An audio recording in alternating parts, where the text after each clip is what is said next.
Hello guys, আজকের এই ভিডিওতে আমরা দেখে নেব গোটা ক্রিপ্টোকারেন্সি মার্কেটের একটা আপডেট নিয়ে নেব আর বিটকয়েনের মধ্যে নেক্সট কী হতে পারে সেটাও দেখব। আর এখানে আরেকটা যেটা সবচেয়ে বড় একটা নিউজ বের হয়ে আসছে বর্তমানে মার্কেটের মধ্যে, নিউজ বলুন আর একটা আপনার যে কোনো যেটাই বলুন না কেন আপনি, ঠিক আছে, একটা আপডেট বলুন না কেন, তো বিটকয়েনের যে ইটিএফ অ্যাপ্রুভ হয়ে গেছে, এরপরে নেক্সট যে আছে ইথেরিয়ামেরও ইটিএফ অ্যাপ্রুভ হতে পারে। এখনও হয়নি, কিন্তু এরকম মার্কেটের মধ্যে নিউজ বের হয়ে আসছে, কিংবা রুমারও বলতে পারেন যে বের হয়ে আসছে এরকম এরকম নিউজ যে এরপরে নেক্সট ইথেরিয়ামেরও এখানে আপনার ইটিএফ অ্যাপ্রুভ হতে পারে।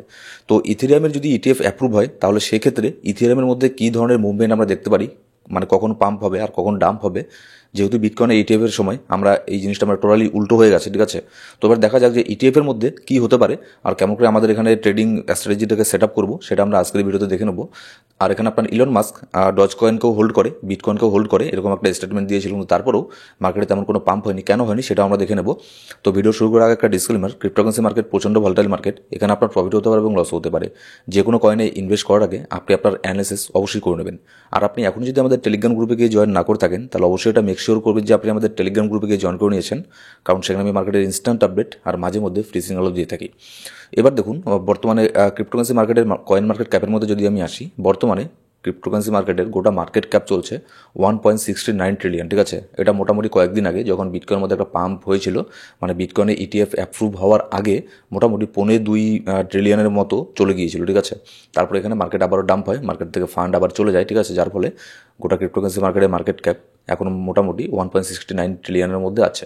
তো যদি বিটকয়েনের প্রাইস এখানে বাড়ে, ঠিক আছে, তাহলে দেখবেন এখানে মার্কেট ক্যাপও বাড়বে, নতুন নতুন ফান্ড এখানে মার্কেটের মধ্যে আসবে, ঠিক আছে। এবার বিটকয়েনের ডমিনেন্স 49.7% বর্তমানে আছে।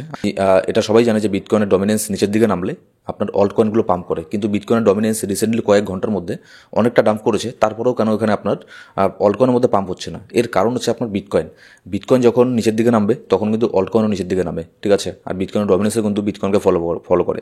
বিটকয়েন ডমিনেন্স কখন স্টেবল হবে, কিংবা কখন আপনার নিচের দিকে একটু একটু নামবে, যখন আপনার বিটকয়েন স্টেবল হয়ে যাবে। বিটকয়েন স্টেবল হয়ে যাওয়ার পরে বিটকয়েনের ডমিনেন্স তখন যে একটু একটু করে নিচের দিকে নামে, ঠিক আছে, কিংবা স্টেবল থাকে, তখন এখানে মার্কেটের মধ্যে অল্ট কয়েনের মধ্যে এখানে পাম্প হয়, ঠিক আছে, তার আগে হয় না। এবার যদি বিটকয়েনকে দেখে নিই, বিটকয়েনের প্রাইস আপনার বর্তমানে চলছে 42,500 বর্তমানে বিটকয়েনের প্রাইস চলছে। লাস্ট কয়েক ঘন্টার মধ্যে আজকে সারাদিনই বিটকয়েনের মধ্যে তেমন কোনো পাম্প আমরা দেখতে পারিনি, বিটকয়েনের মধ্যে আমরা ডাম্পই দেখেছি, ঠিক আছে। এখানে আপনার গতকাল বিটকয়েন 41,600 পর্যন্ত প্রাইস এসেছিল, এসে আবারও এখানে পাম্প করে এখানে উপর দিকে চলে গেছে। 4 ঘন্টার ক্যান্ডেলের মধ্যে কিছু জিনিস আপনারা দেখতে পারবেন যে 4 ঘন্টার ক্যান্ডেলের মধ্যে পাম্প ডাম্প কিন্তু খুবই ভয়ানকভাবে হচ্ছে। গোটা ক্যান্ডেলই দেখুন, এখানে একটা ক্যান্ডেল পুরো ক্যান্ডেলটা পাম্প হয়েছে, আবার পুরো ক্যান্ডেলটা সেম সেই একই জায়গাতে ডাম্প হয়েছে, ঠিক আছে। এগুলো কেন হয়? এগুলো আপনার মার্কেটের মধ্যে এই ম্যানিপুলেশনগুলো হয়ে থাকে। মার্কেট যখন একটা সাইডওয়েজ মোডের মধ্যে থাকে তখন এইসব জিনিসগুলো হয়ে থাকে। আপনি এখন যদি লং করেন তাও আপনার স্টপ লস হিট হবে, আবার যদি আপনি শর্ট করেন তাও আপনার স্টপ লস হিট হবে। অবশ্যই আপনি যদি 10x 15x 20x দিয়ে করেন তাহলেই। আর যারা এখানে 2x 3x 4x দিয়ে করবে তাদের এখানে স্টপ লস অত সহজে এখানে হান্ট হবে না, ঠিক আছে। এবার 4 ঘন্টার ক্যান্ডেলের মধ্যে দেখলে মোটামুটি মার্কেট একটা সাইড ওয়েসের মধ্যে যাচ্ছে। যদি মার্কেট আপনার 43,500 থেকে শুরু করে 42,500 এটাকে যদি বিটকয়েন ধরে রাখতে পারে, এরকম লাগবে না যে এখান থেকে বিটকয়েন একদম উপরের দিকে চলে যাক। যদি বিটকয়েনের প্রাইস 43,000 থেকে 43,500 থেকে 42,500 এই $1,000 মধ্যে যদি জাস্ট এখানে খালি একটা দিন যদি এখানে স্টেবল থাকে, তাহলে দেখবেন অল্ট কয়েনগুলোর মধ্যে মোটামুটি ভালো আরও একটা পাম্প আমরা এখানে দেখতে পারবো। আর ওভারঅল যদি অল্ট কয়েনের মার্কেট দেখি, অল্ট কয়েন কিন্তু এখন ওভারঅল সবগুলোই ডাম্পের মধ্যে আছে। শুধু কিছু কয়েন বাদ দিয়ে বেশিরভাগ কয়েনই কিন্তু বর্তমানে ডাউন আছে, ঠিক আছে, হিউজ পরিমাণে ডাউন আছে। একদম সেরকম যে ডাম্প হয়েছে সেরকম না, কিন্তু পুরো মার্কেট একটা প্যানিক জোনের মধ্যে বর্তমানে আছে। এবার যদি দেখি আমরা নেক্সট, এখানে বিটকয়েনের রেজিস্ট্যান্স হচ্ছে 44,200। আর এখানে গতকালকে আপনাদের আমি একটা জিনিস বলেছিলাম যে 42,500 থেকে শুরু করে 41,000 পর্যন্ত এখানে বিশাল বড় একটা আপনার ভলিউম আছে। ভলিউম কি? এখানে আপনার অনেক ইউজার এখানে আপনার ট্রেড লাগিয়ে রেখেছে, ঠিক আছে। এটা হচ্ছে একটা ইন্টারেস্ট জোন, ঠিক আছে। মনে করুন 42,000 থেকে শুরু করে 41,000 পর্যন্ত এটা বড় ধরনের একটা ইন্টারেস্ট জোন। এখানে আসলে এটাকে ব্রেক করা কিন্তু অত সহজ হবে না। আমি আপনাদের এটাই বলতে চাচ্ছি যে 42,000 থেকে শুরু করে 41,000-এর যে রেঞ্জটা, এটাকে ব্রেক করা কিন্তু অত সহজ হবে না, কারণ এটা একটা পাবলিক ইন্টারেস্ট জোন। এখানে অনেকেই বিটকয়েনকে বাই করার জন্য এখানে অর্ডার লাগিয়ে রেখেছে, ঠিক আছে, যার ফলে হাইলি চান্স থাকবে বিটকয়েনের প্রাইস এখান থেকে উপরে চলে যাওয়ার, পুলব্যাক করে উপরে চলে যাওয়ার। হ্যাঁ, সে উপরে গিয়ে আবারও আপনার 44,500-কে টেস্ট করে যদি আবারও নিচের দিকে নামে, তারপরে হতে পারে যে 41,000-টাকে ব্রেক করে দিল, 40,500 এই সাপোর্টটাকেও ব্রেক করে দিয়ে নিচের দিকে চলে আসলো। কিন্তু আমার মনে হয় না জাস্ট একবারই 40,500 এই সাপোর্টটাকে ব্রেক করতে পারবে, ঠিক আছে, কারণ এখানে অনেকে এখানে ইউজার বাই করার জন্য এখানে অর্ডার লাগিয়ে রেখেছে, ঠিক আছে। এবার যদি আপনার ডেইলি টাইম ফ্রেমের মধ্যে বর্তমানে বিটকয়েনের মধ্যে আছি, ডেইলি টাইম ফ্রেমের মধ্যে এখানে আপনার নেক্সট যে হিউজ পরিমাণ একটা সাপোর্ট আছে সেটা হচ্ছে আপনার 38,400। আমি এখনও এখানে যাচ্ছি না, কারণ এটা হচ্ছে ক্রিপ্টোকারেন্সি মার্কেট, এখানে যে কোনো কিছু হয়ে যেতে পারে। দিনের দিন মোটামুটি 1 ঘন্টা 2 ঘন্টার মধ্যে $7-8 হাজার পাম্প টাম্প হয়ে যেতে পারে, ঠিক আছে। তো যার ফলে নেক্সট যে হিউজ পরিমাণে একটা আমাদের এখানে সাপোর্ট আছে সেটা হচ্ছে 38,000। তবে অবশ্যই মার্কেট কখনোই ডাইরেক্ট ডাম্প করে নিচের দিকে নামবে না, মার্কেট ডাম্প করবে, রিকভার নিয়ে উপরের দিকে যাবে, তারপরে আবারও ডাম্প করবে। তো আমি যেটা মনে করছি যে লাস্ট না, এরপরে যে নেক্সট বুল সিজনটা আসবে, বুল সিজনের আগে আরেকটা এখানে বড় ধরনের মার্কেটের মধ্যে কারেকশন হবে। তো সেই কারেকশনটা কখন হয় সেটাই দেখার, সেটা কিন্তু কেউ জানে না। দেখুন, মার্কেটে কিন্তু কেউ এটা গ্যারান্টি দিয়ে বলতে পারবে না যে কখন কারেকশন হবে, কখন বুল মার্কেট আসবে। জাস্ট এটা আমরা একটা প্রেডিকশন করতে পারি যে এখন ওই কারেকশনটা হতে পারে এই সময়ের মধ্যে। আর প্রত্যেকবারই আপনার হিস্ট্রিতে দেখা গেছে যে বিটকয়েনের হালভিংয়ের আগে কিন্তু একটা কারেকশন হয়, ঠিক আছে। হালভিংয়ের আগে কিংবা হালভিংয়ের সময় একটা বড় ধরনের একটা কারেকশন হয়, বড় ধরনের একটা শেক অফ হয়, তারপরে ফাইনালি মার্কেট উপর দিকে যায়।